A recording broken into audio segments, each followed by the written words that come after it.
کیا آپ جانتے ہیں کہ حضرت سلیمان فارسی رضی اللہ تعالی عنہ نے آزادی حاصل کرنے کے لیے کھجوروں کا ایک پورا باغ لگایا تھا؟ آخر کیوں؟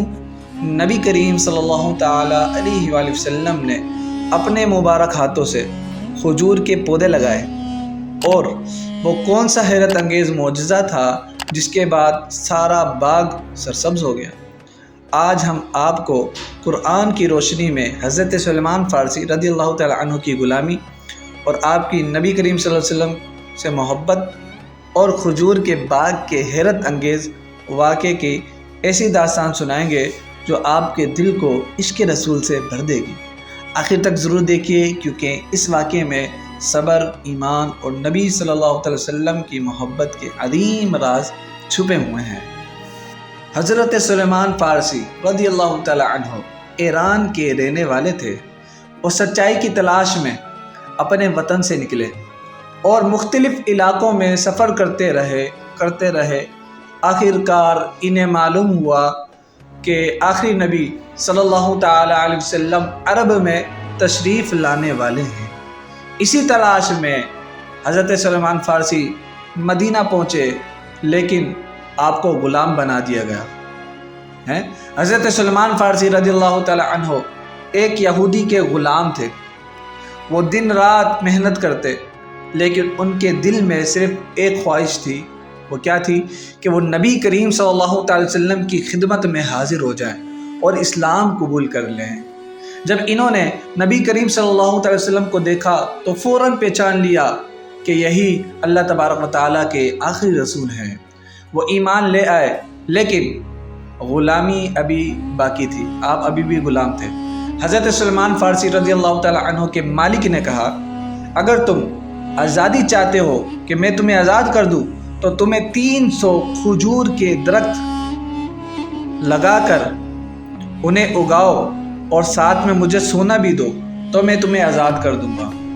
یہ بہت مشکل شرط تھی حضرت سلیمان فارسی کے لیے۔ حضرت سلیمان فارسی بڑے ہی غمگین ہو گئے، کیونکہ اتنے درخت لگانا آسان نہ تھا، کیونکہ ایک کھجور کے درخت کو لگانے کے بعد کئی 100 سال گزر جاتے ہیں جب وہ درخت بنتا ہے اور پھل دینے لگتا ہے۔ تو نبی کریم صلی اللہ علیہ وسلم نے آپ کی مدد کی۔ کیسے مدد کی؟ جب نبی کریم صلی اللہ علیہ وسلم کو یہ بات معلوم ہوئی تو آپ صلی اللہ علیہ وسلم نے صحابہ کرام علیہم رضوان کو فرمایا کہ اپنے بھائی سلیمان رضی اللہ تعالی عنہ کی مدد کرو۔ تو صحابہ کرام علیہم رضوان کھجور کے پودے لے کر آئے۔ کسی نے 10 پودے دیے، کسی نے 20 پودے دیے، یوں 300 پودے جمع ہو گئے۔ تو پھر نبی کریم صلی اللہ تعالی وسلم نے خود حضرت سلیمان فارسی رضی اللہ تعالی عنہ کے ساتھ کھجور کا باغ لگانے تشریف لے گئے۔ اپنے ہاتھوں سے نبی کریم صلی اللہ علیہ وسلم نے پودے لگائے۔ آپ صلی اللہ علیہ وسلم نے اپنے مبارک ہاتھوں سے پودا زمین میں لگا رہے تھے اور صحابہ حیران اور محبت سے یہ منظر دیکھ رہے تھے۔ اللہ کے حکم سے نبی کریم صلی اللہ علیہ وسلم کے لگائے ہوئے تمام کے تمام درخت اگ گئے، پورا باغ سرسبز ہو گیا۔ صرف ایک درخت ایسا تھا جسے کسی اور صحابی رضی اللہ تعالی عنہ نے لگایا تھا، وہ نہ اگ سکا، وہ درخت نہ بنا۔ پھر نبی کریم صلی اللہ علیہ وسلم نے اسے اپنے مبارک ہاتھ سے دوبارہ لگایا تو وہ بھی سرسبز ہو گیا۔ یہ نبی کریم صلی اللہ علیہ وسلم کا عظیم معجزہ تھا۔ اب صرف سونے کی شرط باقی تھی، کیونکہ باغ کھجور کا مکمل تیار ہو چکا تھا۔ اب صرف سونے کی شرط باقی تھی، جو کہ حضرت سلیمان فارسی یہ بھی ادا کرتے تو غلامی سے آزاد ہو جاتے۔ تو ایک دن نبی کریم صلی اللہ علیہ وسلم کو کہیں سے سونے کا ایک ٹکڑا ملا، تو آپ صلی اللہ تعالی وسلم نے حضرت سلیمان فارسی کو دیا اور فرمایا کہ لے جاؤ، اللہ تمہاری مدد فرمائے گا۔ اللہ کے حکم سے وہ تھوڑا سا سونا پورا وزن بن گیا اور حضرت سلیمان فارسی رضی اللہ تعالی عنہ آزاد ہو گئے۔ حضرت سلیمان فارسی رضی اللہ تعالی عنہ نبی کریم صلی اللہ علیہ وسلم سے بے حد محبت کرتے تھے۔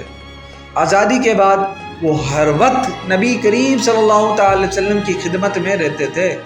انہوں نے اسلام کے لیے بڑی قربانیاں دی ہیں۔ یہ ایمان افروز واقعہ ہمیں بھی سکھاتا ہے کہ سچائی کی تلاش انسان کو اللہ تک پہنچا دیتی ہے۔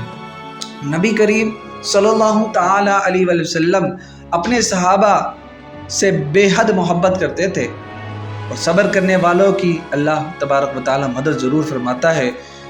اللہ کے نبی صلی اللہ علیہ وسلم کے ہاتھوں میں برکت تھی، تو تبھی تو یہ پورا کا پورا جو ہے کھجور کا باغ اتنی جلد تیار ہو گیا۔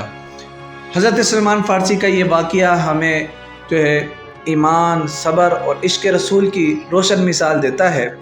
کھجور کے باغ کا یہ معجزہ آج بھی مسلمانوں کے ایمان کو تازہ کر دیتا ہے۔ اللہ تبارک و تعالی ہمیں بھی پیارے نبی صلی اللہ علیہ وسلم سے سچی پکی محبت نصیب فرمائے۔ اگر آپ کو یہ ایمان افروز اسلامک ڈاکومنٹری پسند آئی ہو تو ویڈیو کو لائک شیئر ضرور کریں، اور حافظ جی اکیڈمی کو ضرور سبسکرائب کریں تاکہ مزید اسلامی واقعات آپ تک پہنچتے رہیں۔